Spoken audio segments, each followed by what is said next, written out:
What's up, everybody? First, I just want to wish everyone a very happy 2026. I started this channel in the middle of 2025, and now there's over 7,000 of you that are subscribed. So first, just thank you so much to everyone who's found the channel this year. I really appreciate all the comments, all the words of encouragement, and I'm really happy with the community we built here on YouTube and also on my Discord. It's great to talk with investors who are looking to find value. If you're new here, if this is the first time you're finding this channel, I look for companies that are deeply undervalued, where I think the price is significantly disconnected from the value of the underlying business. And nowadays, a lot of times that means I'm looking at companies that are a bit off the beaten path. Many times I'm presenting businesses that I don't really think anyone else on YouTube is talking about. In fact, every month I present 2 deep value ideas on this channel, and normally they're companies that are pretty obscure, definitely might not be considered well-known businesses like Google or Amazon. Now, full disclosure, I actually own Google and Amazon in my portfolio. They used to be sizable positions for me. I've been trimming them down as the valuations get a little bit richer. I'm not looking to own obscure stocks simply for the sake of it. There have been many times in the past where, again, Google and Amazon have been large positions in my portfolio, but nowadays, with the market at all-time highs, with the big growth companies, especially in the US, being fairly richly valued, I found I need to hunt a little harder to find companies where I'm really excited to deploy my capital. And that's what we're going to talk about today. There's 6 companies that I've either added to or opened positions in the fourth quarter or the end of the third quarter for 2025. And I think that all of these businesses look like great value heading into 2026. I think that the risk reward is good on all of these companies.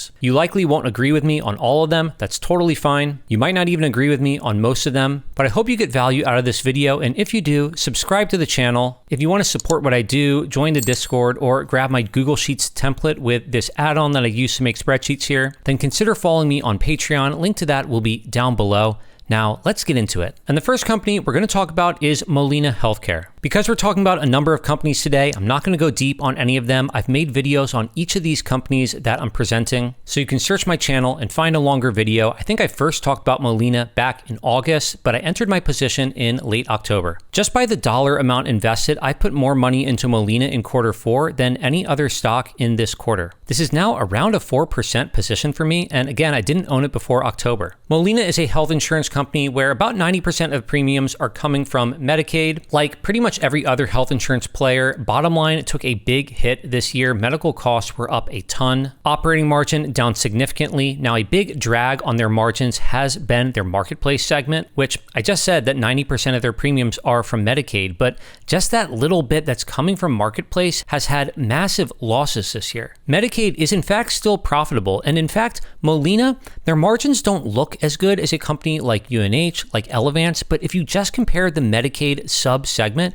Molina has better margins than their peers. They are in fact the higher quality player here. They're winning Medicaid. Rates are going to normalize, although it might take a few rate cycles. Management is focusing on profitability. Overall, I feel like this company has been fairly well run. Their books look nice. They have a net cash position, which is not something you can say about a lot of their peers. Yes, there is some uncertainty from the big beautiful bill. Will that reduce Medicaid eligibility? Yeah, possibly. I think the Medicaid expansion population could be reduced by 15-20%. If you think of Medicaid expansion as roughly a quarter of all Medicaid membership, then a 20% reduction, you're talking about, roughly a 5% reduction in total membership. Even if you take that as a base case with high single-digit rate growth, I think top line could grow 4% every year for the next 5 years. In my base case, I see operating margins normalizing to about 4%, and I'm giving this company just an 8 times multiple. This is nothing dramatic. If these assumptions come true, you're looking at almost a triple on this stock over 5 years. Now, a key part of my assumptions here are that operating margins are going to normalize to 4%. If you think that's not happening, if you think margins will be structurally lower for Molina going forward, and if you think that the big beautiful bill will hurt top line more than I think in my base case, then look at my bear scenario. No growth on the top line for 5 years, 3% operating margins. I'm just giving them a 5 times multiple, a 5 times multiple. Even in this scenario, you're looking at a 4% annualized return on this stock over 5 years. And in my bull case, this is business gets back to normal, 8% growth on the top line. That's actually a little less than they've averaged over the past decade. 4.5% operating margins. I'm giving them a 10 times multiple. You're looking at basically a 5x on this stock. In this scenario, you'd see Molina's stock price close to $800 a share at the end of 2030. Overall, I think the risk reward is excellent here. I'm bullish on health insurance companies in general, but certainly in the fourth quarter, most of my money has been going into Molina. Now, the second company, this one might not be a popular pick, but it's Fiserv. I know it looks ugly. I know the company has problems. If you want to stay on the sidelines on this one, I totally get it. For me, I see a business that's trading for a 10 times multiple that still has a dominant position in a number of industries. In core banking and issuer processing, Fiserv is actually by far the market leader. Yes, Jack Henry and Fidelity, they're also playing in that space. Fiserv has larger scale, they have better margins. Banks are extremely sticky customers, they rarely switch providers. And even though that segment of the business is not growing super quickly, it's hugely profitable. Meanwhile, the merchant side of the business with Clover has been growing pretty well. If you look on my little revenue graph here of just showing, revenue and earnings over time, this jump here, that's when they acquired First Data. That's when Clover became a big part of this business. Yes, there are issues. Previous management team was a bit of a mess. It's basically whole new management over there. The debt is also pretty significant. I think it's manageable considering the cash flow, which is very strong, but I would like to see the debt come down. At the end of the day, this is by no means a dying company. Fiserv is not going anywhere. I've been buying the company in the 60s. I think buying this business for a 10 times multiple is a steal. I think people will look back in 5 years and decide that, yep, this was an opportunity here. Now, as far as my assumptions for the future, my base case, I'm just assuming 4% growth on the top line. I'm assuming their margins pull back slightly from where they are now, and I'm basically giving them no multiple expansion, an 11 times multiple, which again, for such a dominant business with such sticky, profitable, recurring revenue, I think this multiple I'm giving them is quite conservative. And in this case, I'm looking at a 17% annualized return. That's more than a double over 5 years. And even if I give this company essentially no growth for 5 years, pull back the margins relatively significantly, and only give them a 9 times multiple, which would mean the multiple further contracts from where it is now, I'm looking at a 1% annualized return. Essentially, even in this, what I consider an extremely pessimistic scenario, I'm still flat on my money. I'm still not down on my money after 5 years. And as far as my bull case, I'm assuming 4% growth for the next couple years, then it picks up to 7%. Operating margins, as they scale out, I think margins should continue to expand. They're at about 29-ish% operating margins now. I'm expanding that a little, and I'm giving them an 18 times multiple, which is definitely quite a bit of expansion from where it is now. I think it would be completely fair if these growth and margin numbers come true. And also, this company has traded for like a 30 and 40 times multiple in the past. I'm not saying that that's irrational multiple, but in this scenario, with an 18 times multiple, you're looking at basically a 5x again on your money in 5 years. Moving on to the third stock, and it's Nomad Foods, ticker symbol NOMD. And this is a company that was actually recommended to me by a viewer. We first looked at the stock when it was trading for about $17.50. We looked at it again when it was trading for about $15. I like the company, boring, stable business. They make frozen food. Again, they're a market leader, fairly small market. They're the market leader in European frozen food. Most of what they make is either protein, so fish, chicken, some veggies, potatoes, peas, things like that. They also have some ready-to-eat meals, just general frozen food stuff. Simple business, slow grower, very steady margins, just hovering right around 12% operating margins for a while. The debt is significant, but when I looked at it, I think acceptable. Again, you can find my video where I go over this. We look at their debt a little bit. They've been pretty aggressively returning capital to shareholders, buying back stock, as well as issuing a dividend. I bought in around $13 a share. The price dropped all the way down to $11. I was buying all the way down, so my average price on this is about $12 right now. I think in this price range, it's really offering excellent risk reward. You can see my assumptions in my base case here. I'm assuming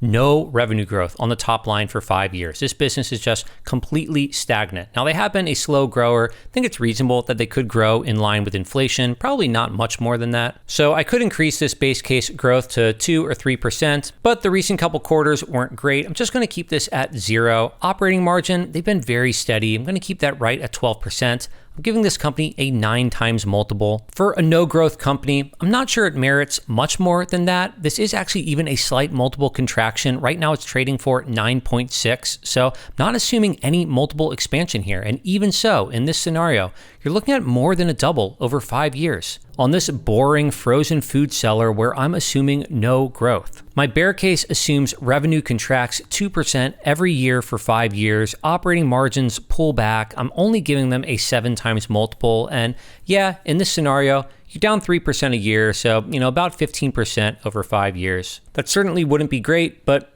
for a bear case, I've definitely seen worse. Now, my bull scenario, I'm assuming they grow almost in line with inflation, a little bit higher, giving them 4% growth. That's similar to what they've done in the past. I'm keeping margins pretty close to where they are now and giving them a 12 times multiple. And yeah, in that scenario, you're looking at 34% annualized return, or, you'd be up more than 300% over 5 years. I understand a dull frozen food company in Europe with close to no growth on the top line is not going to be everyone's cup of tea, but that's why I think investors like me are sometimes offered a bargain on these types of companies. And that brings us to the fourth business, which is PayPal. We're going to breeze through this one. I've talked about PayPal a number of times. I own this company for a couple of years. I bought a couple of years ago at about $55 a share. I saw the stock price go all the way up to $90. I did nothing. Obviously now I wish I sold and just bought back at the current prices. But of course, that's not what I did. My position went all the way up to $90-ish a share and now all the way back down to under 60. In that time, I actually think PayPal has improved their market position. Their margins have increased. Top line growth has picked back up. And I don't think you need to make any crazy assumptions to come to the conclusion that PayPal is likely going to deliver a market-beating return. My base case, I'm giving them 6% growth every year for 5 years. Operating margins of 18% are pretty similar with where they are now, and I'm giving the company a 14 times multiple. I think there's a lot of ways that PayPal could outperform this scenario. If they're actually able to better monetize Venmo, or if ads or agentic really takes off, then I think it's very possible that their top line growth or margins could be higher here. But frankly, I'm not assuming that PayPal is going to do anything spectacular. It's not in my base case that, the ads business for PayPal is going to be a big winner. This scenario basically just reflects my view that, total payment volume is going to be increasing. Payment processing is very competitive, but PayPal is going to be taking a piece of that pie. They're not dead. They don't have significant debt. They're returning a ton of value to shareholders in the form of buybacks. And in this scenario, you're looking at a 22% annualized return, or getting pretty close to a triple over 5 years. And yes, you might say, I've assumed quite a bit of multiple expansion. Right now, this company is trading for a single-digit multiple of operating income, and I've given them a 14 times multiple. So, if you bring this back to a 10, then now you're only looking at a little over a double on this stock over 5 years. I still think, even in this scenario, even with no change in sentiment, people keep hating on PayPal, it never earns a better multiple in the eyes of the market. You're still likely getting a market-beating return, in my opinion. Now, with that said, for a company like PayPal, asset-light business, very little debt, low but okay growth on the top line, reasonable margins, I think a 14 times multiple is fair. You can put in your own numbers. Again, I'm sure you're going to disagree with me on the specifics of any one of these companies. It's just my opinion. And part of the reason why I really like PayPal is even in my bear case, which this scenario represents, payment processing becomes increasingly more and more competitive. Operating margins, instead of expanding as they scale out, they start contracting. They have to fight on price and take rate. Revenue growth is low, just in line with inflation. And along with margins compressing, the multiple drops even further to a 9 times multiple. And in this scenario, I'm looking at a 7% annualized return on this stock. That's a pretty decent return in my base case, and possibly a better return than I'm seeing for the S&P 500 as a whole over 5 years. Although maybe that's a topic for another video. My bull case represents the scenario where one of their bets, possibly, something like agentic, takes off. They've partnered with ChatGPT. Maybe that fuels top line growth more than people think out into the future. I'm assuming high single-digit growth on the top line. Margins expand slightly from where they are now, and the market gives them a 20 times multiple, which I know today this might seem extremely exuberant. They've traded for much higher in the past, 40, 50 times multiple and above. But if I just give this company a 20 times multiple, which I really think is fair if this scenario comes true, then you're looking at a 36% annualized return over 5 years. That would mean at the end of 2030, PayPal stock would be over $250 a share. Incredibly enough, this amazing return wouldn't even see PayPal stock price get back to the peak that it hit in 2021. But nevertheless, it would be an absolutely fantastic investment return for us today. So of the additional capital I've deployed at the end of 2025, these 4 companies have taken the bulk of it. The 5th company I want to talk about is Kaspi. This is a company I was buying in quarter 2 and quarter 3. In quarter 4, the price has dropped even more. Every time this company is in the 70s, I've been trying to add a bit to my position. I've talked about this company so many times, I don't want to bore regular viewers. By the way, if you get my spreadsheet, my template, and my add-on, then you can make sheets like this. All you do is put in the ticker, you hit load. It's going to make a little price graph right here so you can see the price history. It's also going to pull in a bunch of fundamental data about your business and a brief description of the company right here. I'm going to hide these years that we don't have reporting for right here. And we see this business has enjoyed fantastic, very profitable growth, operating margins of about 50%. Lots of cash flow, net cash position, in fact, essentially no debt. They are a market leader in payments, fintech, and marketplace in Kazakhstan. They're trading for just 7 times earnings. Meanwhile, they're expanding into Turkey. They are a completely dominant business. It is extremely rare to find a company of this quality trading for anywhere close to this multiple. So I encourage you to look up a video where I talk specifically about Kaspi on my channel. But needless to say, I'm very bullish on this company. There are risks. They are in Kazakhstan. There's geopolitical risk. There's currency risk. Most of their revenue is, of course, in the Kazakh tenge. Even still, if I put in any assumptions here that I think are remotely reasonable, you're going to get a ridiculous IRR.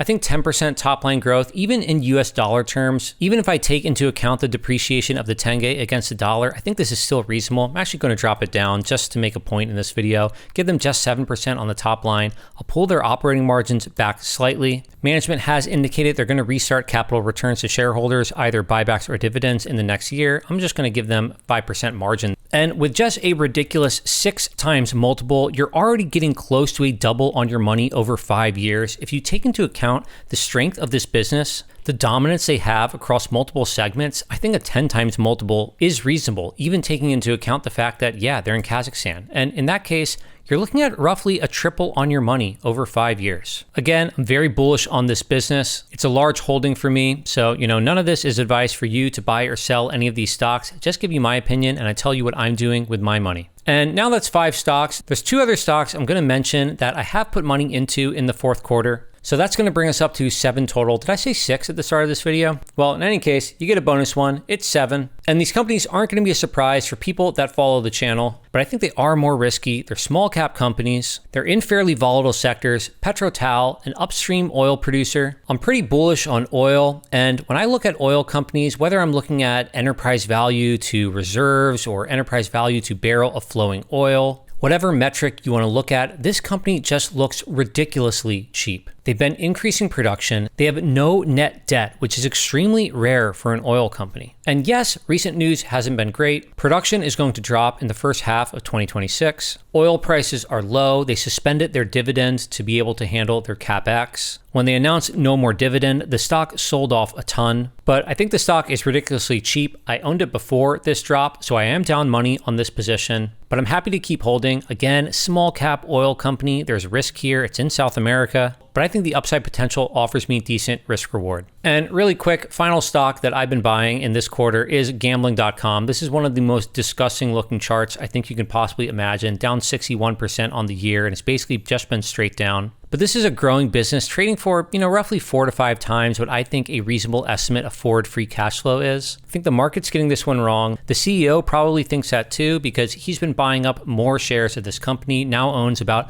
11% of the business. That definitely gives me some confidence here. Again, I am down on my position on this stock. Not surprising when you look at this chart. I was buying in October. We bought around 758 was I think my first purchase. I did buy more after the drop. Neither this nor PetroTal are huge positions for me, but I think the risk reward is looking good on all 7 companies that I've talked about today. I know we went over some of these quickly, so if you want more info, check out other videos that I have. And if you got value out of this video, subscribe to the channel. If you want to join my Discord, support what I do, or grab my Google Sheet and template, consider following me on Patreon. Link to that will be down below. And finally, thank you all so much for an incredible year in 2025. I had no expectations when I started this channel, but I'm so excited that there's 7,000 of you here subscribed. So thank you so much. I hope you all had an amazing new year, and I hope 2026 is a great year in our investment journey. So I hope to see you all in another video.